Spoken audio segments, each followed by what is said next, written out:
Hi guys! So welcome back to my YouTube channel. So today's video guys is ituturo ko po sa inyo kung paano ba gamitin ang Trust Wallet that you can earn. And of course, i-shoutout ko po si Bell Vlogs kasi siya po yung nagturo sa akin kung paano mag-invest to Smart Chain to Meta Profit.pro to earn 130% every month.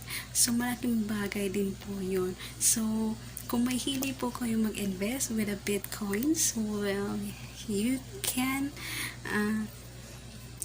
try using Trust Wallet. Kahit anong Bitcoin po yan, mayroon po siyang yung long term, mayroon pa ding hindi mo siya gawing long term. Basta nasa sayo po yun.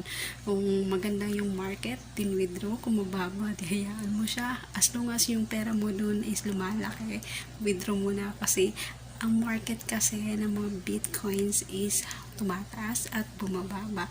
So, try natin yung Trust Wallet. What if kung maka-earn tayo? So, syempre, si Bell Vlogs kasi mahilig sa mga Bitcoin yan. So, ako din naman, mahilig din ako niyan kasi nag-invest din ako sa aking coins.ph. Kaso lang, wala akong Trust Wallet before or Binance.